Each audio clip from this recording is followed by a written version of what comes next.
14 पत्रकार जिन्हें विपक्ष करेगा बायकॉट। विपक्षी गठबंधन ने 14 ऐसे पत्रकारों की लिस्ट जारी की है। 14 ऐसे एंकर जिन्हें बायकॉट कर दिया जाएगा। 14 जिन पत्रकारों की विपक्षी गठबंधन ने लिस्ट जारी की है, उनके डिबेट प्रोग्राम का पूरी तरह से बहिष्कार कर दिया जाएगा।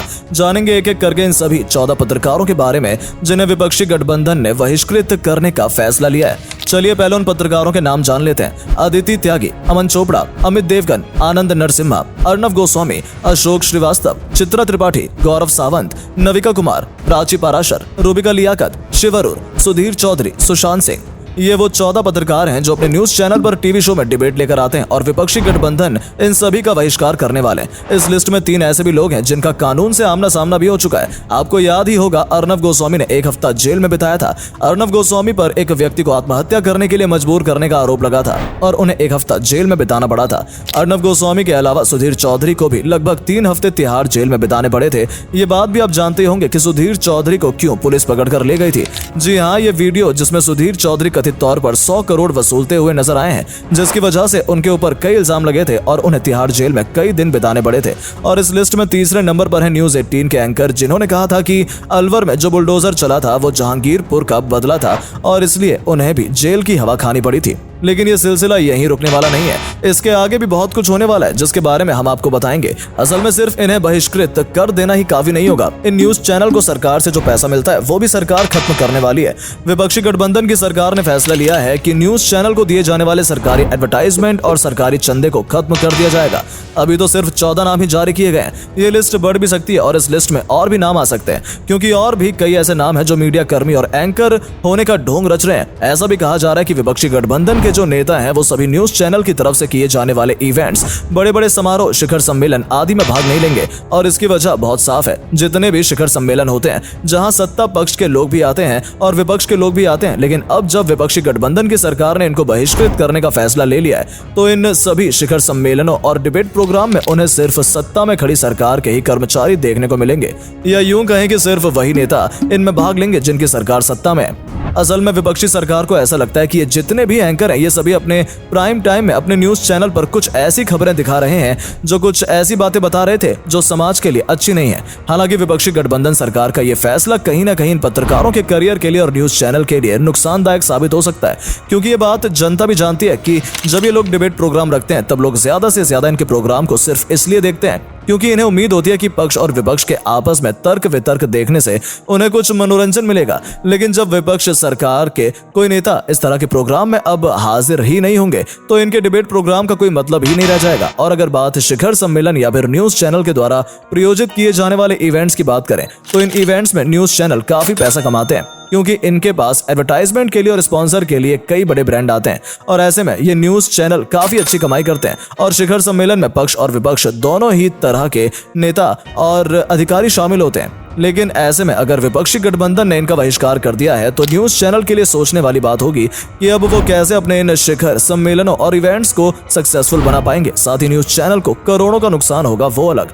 विपक्षी गठबंधन सरकार इसी बात का फायदा उठाना चाहती है और इन सभी पत्रकारों को बहिष्कृत करके उनके किसी भी डिबेट प्रोग्राम या फिर इवेंट में नहीं जाना चाहती। विपक्षी सरकार का कहना है कि ये सभी पत्रकार देश में गंदगी फैला रहे हैं। उनका मानना है कि इन पत्रकारों के डिबेट में धर्म और जाति के खिलाफ बातें की जाती हैं, जैसे देश की आम जनता आहत होती है। विपक्षी सरकार का यह भी कहना है कि ये सभी पत्रकार अपने प्रोग्राम में निष्पक्ष होकर डिबेट नहीं करते, बल्कि सत्ता विशेष को ज्यादा महत्व देते हैं। ऐसे में विपक्षी गठबंधन सरकार इन सभी पत्रकारों के किसी भी प्रोग्राम में हाजिर नहीं होना चाहती, क्योंकि उन्हें लगता है कि ये पत्रकार अपने कर्तव्य को सही तरीके से नहीं निभा रहे हैं। और एक पत्रकार का काम होता है निष्पक्ष तरीके से पत्रकारिता करना और जो सही है उसे समाज के सामने लाना। लेकिन गठबंधन सरकार का मानना है कि ये सभी पत्रकार अपने कर्तव्यों से भटक चुके हैं और सिर्फ सत्ता विशेष की साइड लेकर उनके ही गुणगान करते हैं। ऐसे में हम इनका साथ नहीं देना चाहते, इसलिए इन सभी को बायकॉट करना चाहते हैं। वैसे भी दोस्तों, आजकल न्यूज चैनल और उन पर दिखाए जाने वाले डिबेट प्रोग्राम्स ने हद पार कर दी है। आज आप किसी भी न्यूज चैनल को लगाकर बैठेंगे तो उस पर ज्यादातर डिबेट प्रोग्राम ही दिखाए जाते हैं, और जहां पर पक्ष और विपक्ष दोनों के नेता मौजूद होते हैं। कई बार तो ये डिबेट इतनी हद पार कर देती है कि ये नेता आपस में हाथापाई पर भी उतर जाते हैं। दोनों ही तरफ के नेता एक दूसरे का सम्मान करना करना नहीं जानते और निजी तौर पर एक दूसरे पर इल्जाम लगाने से भी नहीं चूकते। यहाँ तक कि अगर हम बात महिला नेताओं की करें तो महिला नेता भी आपस में एक दूसरे को नीचे गिराने पर तुली रहती हैं और पुरुष नेता भी महिला नेताओं का सम्मान नहीं करते और सिर्फ अपने राजनीतिक मतभेदों के कारण निजी रिश्तों को भी खराब कर लेते हैं। आपने भी ऐसे कई डिबेट प्रोग्राम्स देखे होंगे जहां पर पक्ष और विपक्ष के लोग हदें पार कर जाते हैं। आपस में एक दूसरे को भला बुरा बोलना, यहाँ तक कि अब शब्द बोलने तक भी बात पहुंच जाती है। ऐसे में एक अच्छे एंकर की जिम्मेदारी बनती है कि वो उनके द्वारा बुलाए गए मेहमानों को एक लिमिट में रहना सिखाए। यहाँ तक कि इस तरह के डिबेट प्रोग्राम्स में तो यह सब कुछ पहले ही तय हो जाना चाहिए कि कोई भी एक दूसरे पर निजी वार नहीं करेगा, लेकिन ऐसा नहीं होता।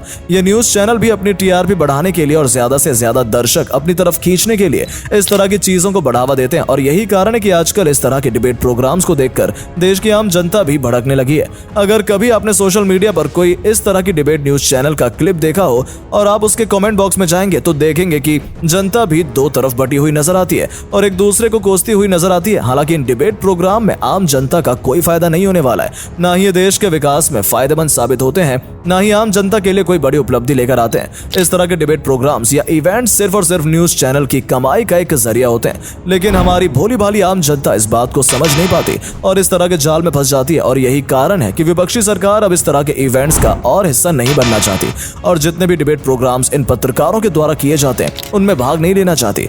कई बार ऐसा भी देखने को मिलता है कि पत्रकार अपने प्रोग्राम में गलत खबर देते हुए भी नजर आते हैं और ऐसे में वो खबर जिनके फायदे की होती है वो नेता उनका साथ भी देते हैं, फिर चाहे वो विपक्ष के हो या फिर सत्ता पक्ष के। लेकिन ये बिल्कुल गलत है कि जनता को गलत खबर देकर भटकाया जाए। पत्रकारों और न्यूज चैनलों का काम ही होता है कि सही और सटीक खबर को जनता तक पहुंचाया जाए। ऐसी खबरें जिन तक जनता खुद नहीं पहुंच पाती उनके माध्यम न्यूज चैनल और पत्रकार बनते हैं। लेकिन ऐसे में जब न्यूज चैनल और पत्रकार ही अपने कर्तव्य को ठीक ढंग से नहीं निभाएंगे तो इनका बायकॉट करना तो बनता है। और तब जब इन न्यूज चैनल के प्रोग्राम की वजह से जनता के बीच में भ्रम फैले और जनता आपस में एक दूसरे के खून की प्यासी हो जाए तो ऐसे में इन प्रोग्राम्स को बंद कर देने में ही भलाई होती है। हालांकि जिस तरीके से आजकल के डिबेट प्रोग्राम्स में डिबेट की जाती है वो डिबेट कम और युद्ध ज्यादा लगता है। पक्ष और विपक्षी दोनों ही एक दूसरे पर कीचड़ उछालते हुए नजर आते हैं और एक दूसरे को नीचे गिराने पर तुले रहते हैं। ना तो कोई सबूत पर बात की जाती है, ना ही फैक्ट पर, और सच्चाई तो कोई जानना ही नहीं चाहता। ऐसे में आपको क्या लगता है, क्या विपक्षी सरकार का यह फैसला सही है? क्या उनके इन 14 पत्रकारों के प्रोग्राम में न जाने से पत्रकारों पर या न्यूज चैनल को कोई फर्क पड़ेगा? अपनी सोच कमेंट बॉक्स में जरूर बताइएगा। धन्यवाद।